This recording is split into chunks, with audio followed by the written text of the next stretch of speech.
ಇನ್ನು ಮುಂದೆ ನಿಮ್ಮ ನೆಚ್ಚಿನ ಧಾರಾವಾಹಿಗಳ ಫುಲ್ ಎಪಿಸೋಡ್ಗಳು ಸನ್ ನೆಕ್ಸ್ಟ್ ಆಪ್ನಲ್ಲಿ ಮಾತ್ರ.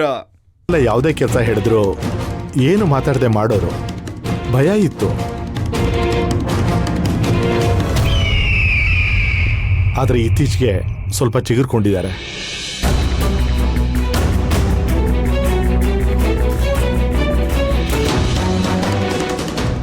ನಾನು ಎಂಕ್ವೈರಿ ಮಾಡಿದಾಗ ಗೊತ್ತಾಗಿದ್ದೇನು ಅಂದರೆ,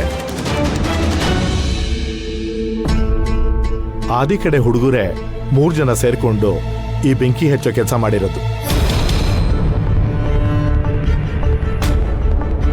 ಹಾಗಾಗಿ ನನಗೆ ಒಂದು ಸಣ್ಣ ಡೌಟ್ ಇದೆ ಸರ್.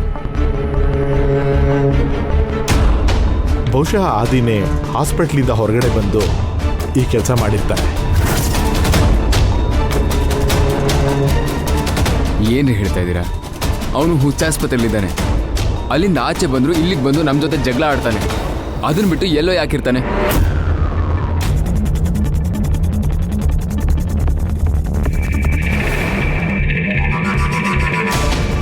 ಸರ್, ನನ್ನ 6th ಸೆನ್ಸ್ ಅನ್ಸುತ್ತೆ ಅವನು ಹೊರಗಡೆ ಬಂದಿದ್ದಾನೆ ಅಂತ.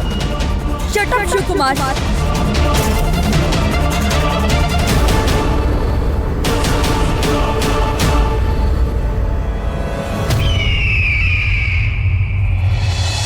ನೀವು ಮಾಡಿರೋ ತಪ್ಪನ್ನ ಮುಚ್ಚಾಕೋಕೆ ಬೇರೆಯವ್ರ ಮೇಲೆ ಅಪವಾದನ ಹೊರಿಸ್ಬೇಡಿ.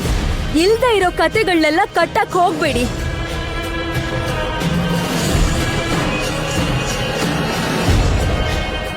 ಇದು ಫೈರ್ ಆಕ್ಸಿಡೆಂಟ್ ಅಲ್ಲ, ಯಾರು ಪರ್ಪಸ್ ಆಗಿ ಮಾಡಿರೋದು ಅಂತೆಲ್ಲ.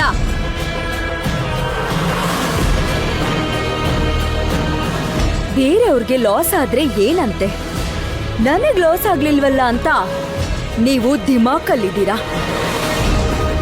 ಇದು ನಿಮ್ ಬೇಜವಾಬ್ದಾರಿತನದಿಂದ ನಮಗಿದು ಆಗಿರೋ ಲಾಸು. ಈಗ ನೀವು ಒಳ್ಳೆಯವರು ಅನ್ಸ್ಕೊಳ್ಳೋದಕ್ಕೆ ಕತೆಗಳನ್ನ ಕಟ್ಟಿ ಬೇರೆಯವ್ರ ಮೇಲೆ ಈ ಅಪವಾದನ ಹೊರಸಕ್ ಹೋಗ್ತಾ ಇದ್ದೀರಾ.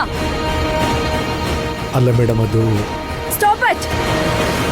I don't want to hear any explanation from you. Get out of my sight. Sorry madam. 1 ನಿಮಿಷ. ಫೈಲ್ಗಳನ್ನ ಇಟ್ಬಿಟ್ಟು ಹೋಗಿ. Madam, just do what I ಸೇ.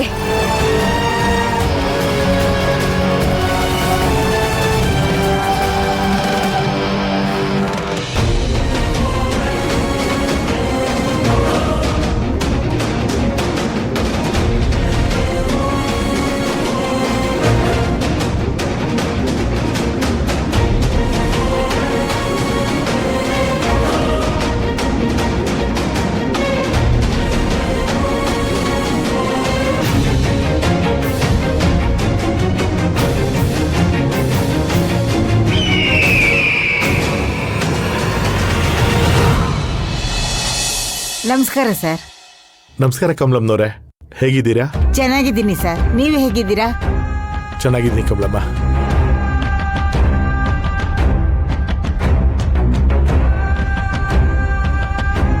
ಯಾಕೆ ಸರ್ ಬೇಜಾರಲ್ಲಿದ್ದೀರಾ? ಏನಿಲ್ಲ ಬಿಡಿ, ನಾನು ಮತ್ತೆ ಸಿಗ್ತೀನಿ. ಆಫೀಸಲ್ಲಿ ತುಂಬ ಕೆಲಸ ಇದೆ. ಸರ್ ಬನ್ನಿ ಸರ್, ಕಾಫಿ ಮಾಡ್ಕೊಡ್ತೀನಿ. ನೀವು ಯಾವಾಗ ಬಂದರೂ ಕಾಫಿ ಕುಡಿದೆ ಹೋಗೋರೇ ಅಲ್ಲ. ಕಮಲಮ್ಮ, ಈಗ ನಾನು ಕಾಫಿ ಕುಡಿಯೋ ಮನಸ್ಥಿತಿಲಿಲ್ಲ. ನಾನು ಬರ್ತೀನಿ. ಹೇಳಿ ಸರ್, ಮನೆ ಒಳಗಡೆ ಏನಾದ್ರೂ ಆಯ್ತಾ? ಅಮ್ಮವ್ರು ಏನಾದರೂ ಅಂದ್ರಾ? ನನ್ನ ಹತ್ರ ಹೇಳೋಕೇನು ಪ್ರಾಬ್ಲಮ್ ಸರ್? ಹೇಳಿ ಸರ್. ಅದೇಗೆ ಅಷ್ಟೊಂದು ಕರೆಕ್ಟಾಗಿ ಗೊತ್ತಾಯ್ತು ಕಮಲಮ್ಮ? ಫ್ಯಾಕ್ಟ್ರಿಗೆ ಬೆಂಕಿ ಬಿದ್ದಿದ್ದ ಕಾರಣ ಆದಿ ಕಡೆಯವರು ಅಂತ ಹೇಳಿದೆ. ಅದಕ್ಕೆ ಮೇಡಮ್ ನನಗೆ ಬಾಯಿಗೆ ಬಂದಂಗೆ ಬೈದು ಗೆಟ್ ಔಟ್ ಅಂತ ಹೇಳ್ಬಿಟ್ರು. ಬೇಜಾರು ಮಾಡ್ಕೋಬೇಡಿ ಸರ್. ಯಾಕೋ ಅಮ್ಮವ್ರು ಇತ್ತೀಚೆಗೆ ಪ್ರತಿಯೊಬ್ಬರ ಹತ್ರ ಹೀಗೆ ಬಿಹೇವ್ ಮಾಡ್ತಿದ್ದಾರೆ. ನಾನು ಮನೆಯಲ್ಲಿ ಕರ್ಪೂರ ಹಚ್ಚಿ ಅಂದಿದ್ದಕ್ಕೆ ನನ್ನೇ ಸಿಕ್ಕಾಪಟ್ಟೆ ಬೈದ್ಬಿಟ್ರು. ದೇವ್ರು ಇಲ್ಲ, ಮಣ್ಣು ಇಲ್ಲ, ನಾನು ಯಾರನ್ನೂ ನಂಬಲ್ಲ, ನಿಮ್ಮ ಪಾಡಿ ನಿಮ್ಮ ಕೆಲಸ ನೋಡ್ಕೊಂಡು ಹೋಗಿ ಅಂದ್ಬಿಟ್ರು ಸರ್. ಇತ್ತೀಚೆಗೆ ಅಮ್ಮವ್ರ ಥರನೇ ಇಲ್ಲ. ಯಾವುದೋ ಒಂದು ಶಕ್ತಿ ಅವ್ರನ್ನ ಈ ಥರ ಎಲ್ಲ ಆಡಿಸ್ತಾ ಇದೆ. ದಯವಿಟ್ಟು ನೀವು ಬೇಜಾರು ಮಾಡ್ಕೋಬೇಡಿ ಸರ್. ನಿಮ್ಮ ಹತ್ರ ಮಾತಾಡಿದ್ದು ಅಮ್ಮವ್ರು ಅಲ್ವೇ ಅಲ್ಲ ಅಂತ ತಿಳ್ಕೊಂಬಿಡಿ. ಯಾಕಂದ್ರೆ ನಮ್ಮ ಅಮ್ಮವ್ರು ಎಂಥವ್ರು ಅಂತ ನಿಮಗೆ ಚೆನ್ನಾಗಿ ಗೊತ್ತಲ್ವಾ? ಆದಷ್ಟು ಬೇಗ ಅವ್ರಿಗೇನಾಗಿದೆ, ಇಲ್ಲೇನು ನಡೀತಿದೆ ನನಗೆ ಗೊತ್ತಾಗತ್ತೆ ಸರ್.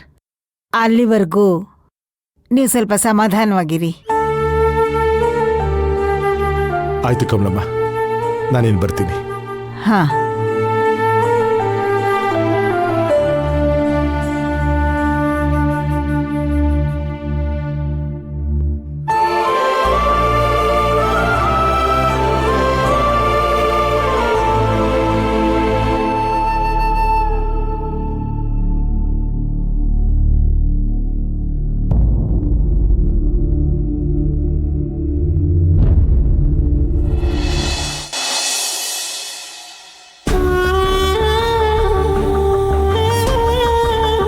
ಮಾವ, ಆ ಶಿವಕುಮಾರ್ ಇದಾನಲ್ಲ ಗುಳ್ಳೇನರಿ, ಆದಿಯಣ್ಣ ಹೊರಗಡೆ ಬಂದಿದ್ದಾನಂತ ಡೌಟ್ ಆಗಿದೆ ಅವನಿಗೆ.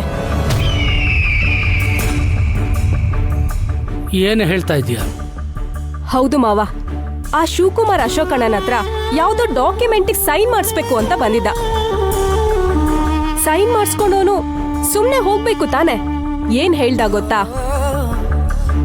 ಮೊನ್ನೆ ಫ್ಯಾಕ್ಟ್ರಿಗೆ ಬೆಂಕಿ ಬಿತ್ತಲ್ಲ, ಅದು ಆಕ್ಸಿಡೆಂಟ್ ಅಲ್ಲ, ಯಾರೋ ಬೇಕಂತಾನೆ ಹಾಕಿದ್ದು ಅಂತ ಹೇಳ್ದ. ಅಷ್ಟೊತ್ತಿಗೆ ಆ ಶಿವಗಾಮಿನೂ ಅಲ್ಲಿಗೆ ಬಂದ್ಲು. ಅದಕ್ಕೆ ಅಶೋಕಣ್ಣ, ಇಲ್ಲ ಅದು ಆ ಯೂನಿಯನ್ ಲೀಡರ್ದೆ ಕೆಲ್ಸ, ಮೊನ್ನೆ ಅವನ್ನ ಕೆಲ್ಸದಿಂದ ಕಿತ್ತಾಕುದ್ನಲ್ಲ, ಅದಕ್ಕೆ ಈ ಕೆಲ್ಸ ಮಾಡಿದಾನೆ ಅಂತ ಹೇಳ್ದ. ಅದಕ್ಕೆ ಶಿವಕುಮಾರ್ ಏನ್ ಹೇಳ್ದ ಅಂದ್ರೆ, ಅದು ಅವ್ರ ಕಡೆಯವ್ರು ಮಾಡಿರೋದಲ್ಲ ಸರ್. ಆದಿ ಕಡೆ ಹುಡುಗರು ನಮ್ಮ ಫ್ಯಾಕ್ಟ್ರಿಲಿ ತುಂಬಾ ಜನ ಇದ್ದಾರೆ. ಆದಿ ಹಾಸ್ಪಿಟ್ಲಿಗೆ ಹೋದ್ಮೇಲೆ ಸೈಲೆಂಟ್ ಆಗಿದ್ರು. ಈ ತರ ಯಾವುದು ಆಕ್ಸಿಡೆಂಟ್ ಆಗಿಲ್ಲ ಸರ್. ಆದ್ರೆ ಇತ್ತೀಚೆಗೆ ಸ್ವಲ್ಪ ಚಿಗುರ್ಕೊಂಡಿದ್ದಾರೆ. ನಾನು ಎಂಕ್ವೈರಿ ಮಾಡಿದಾಗ ಗೊತ್ತಾಗಿದ್ದೇನು ಅಂದ್ರೆ, ಆದಿ ಕಡೆ ಹುಡುಗರೇ 3 ಜನ ಸೇರ್ಕೊಂಡು ಈ ಬೆಂಕಿ ಹಚ್ಚೋ ಕೆಲಸ ಮಾಡಿರೋದು. ಹಾಗಾಗಿ ನನಗೆ ಒಂದು ಸಣ್ಣ ಡೌಟ್ ಇದೆ ಸರ್.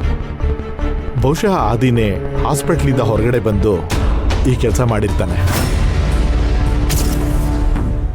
ಅದಕ್ಕೆ ಶಿವಗಾಮಿ, ಸರ್ ನನ್ನ 6th ಸೆನ್ಸ್ ಅನ್ಸುತ್ತೆ ಅವನು ಹೊರಗಡೆ ಬಂದಿದ್ದಾನೆ ಅಂತ. Shut up Shivakumar. ನೀವು ಮಾಡಿರೋ ತಪ್ಪನ್ನ ಮುಚ್ಚಾಕೋಕೆ ಬೇರೆಯವ್ರ ಮೇಲೆ ಅಪವಾದನ ಹೊರಿಸ್ಬೇಡಿ. ಇಲ್ದೇ ಇರೋ ಕತೆಗಳನ್ನೆಲ್ಲ ಕಟ್ಟಕ್ ಹೋಗ್ಬೇಡಿ. ಈಗ ನೀವು ಒಳ್ಳೆಯವರು ಅನ್ಸ್ಕೊಳ್ಳೋದಕ್ಕೆ ಕತೆಗಳನ್ನ ಕಟ್ಟಿ ಬೇರೆಯವ್ರ ಮೇಲೆ ಈ ಅಪವಾದನ ಹೊರಸಕ್ ಹೋಗ್ತಾ ಇದ್ದೀರಾ.